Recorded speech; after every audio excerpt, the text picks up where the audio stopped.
When you picture the return of Jesus, what do you see? For a lot of us, it's this huge, dramatic, end-of-the-world kind of scene. But what if the most popular version of that story, the one we've all seen in movies and heard about our whole lives, is actually a massive misunderstanding? Okay, let's get into it. So here's the big question right up front. This idea of a rapture, where all the faithful are just suddenly whisked away to heaven, it's a powerful image, for sure. But is it right? Well, according to our source material for this explainer, the Urantia book, the answer to that is a clear, resounding no. All right, so let's just tackle this first big idea head-on. The belief in the rapture is incredibly widespread, but it might actually be based on a pretty serious misinterpretation of what Jesus promised about his return. I mean, we all know the picture, right? Empty cars just coasting down the highway, piles of clothes left behind as people just vanish. The whole idea is that our normal, everyday lives will be cut short in the blink of an eye. Now this is where it gets really interesting. Look at the contrast here that's laid out in the Urantia book. On the one hand, you have the mass exodus idea, but on the other, it describes his return as a planetary administrative event. It's about restoring divine order, and this is the crucial part. Our mortal lives are not supposed to be short-circuited.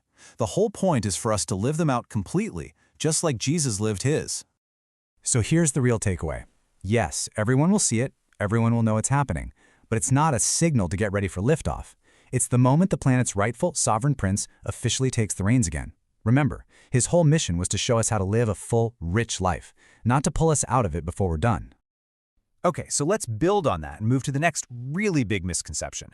And this one has to do with the very meaning of Jesus' death on the cross. For centuries, this has been a central pillar of Christian belief, right? The idea that humanity owed some kind of spiritual debt to God, and Jesus' death was the payment. It frames the crucifixion as this necessary, almost transactional sacrifice. And this slide really shows how the Urantia book just flips that idea on its head.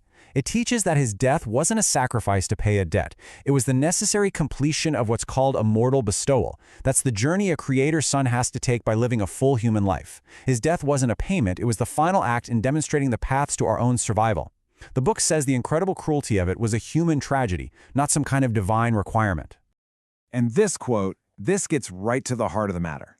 The idea that a loving father would demand a blood sacrifice to forgive a debt, especially a debt we supposedly inherited from our ancestors, is called out as a crass injustice.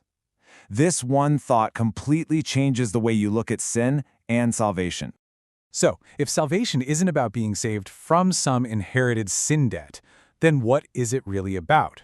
Well, this brings us to the ideas of sin, survival, and the power of our own choice. According to this teaching, sin isn't a condition we're just born with. It's a very specific action.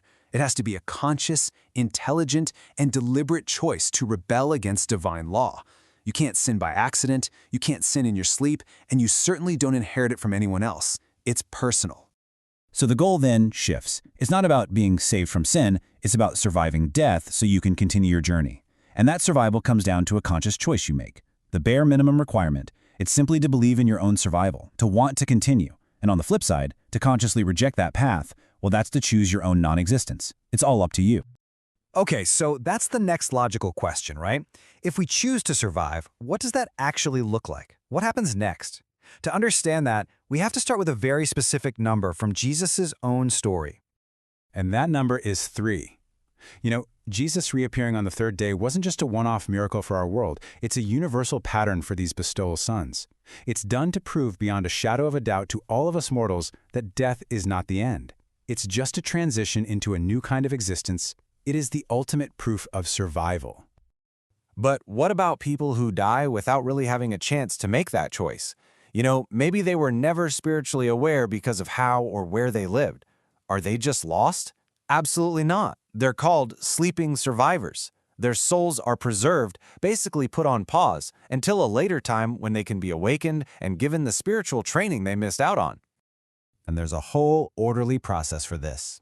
At the end of a planetary age, a son of God comes to basically take stock of the realm. And this is when all those sleeping survivors are awakened, all together, on what are called the mansion worlds, the next stage of life. It's a structured, incredibly compassionate system designed to make sure every single soul gets a chance to continue their journey. All right, let's get to our final big concept here.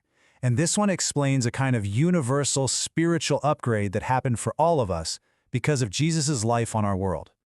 I want you to think of it like a massive software update for the entire planet's spiritual operating system.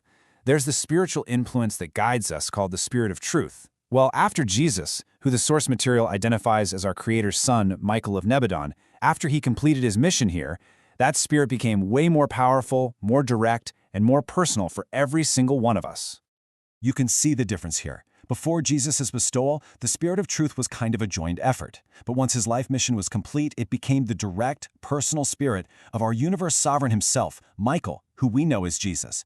And this wasn't just an upgrade for Earth. It was rolled out across every other similar world in our entire local universe. It was a universe-wide event.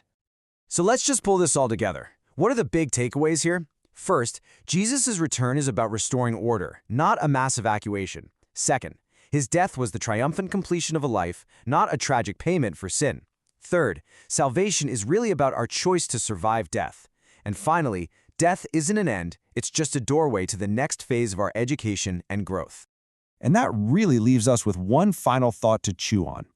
If the goal isn't to be saved from a punishment for something you were born with, but instead to be saved for an endless, amazing journey of discovery and growth, what does that journey mean to you? What are you really striving for?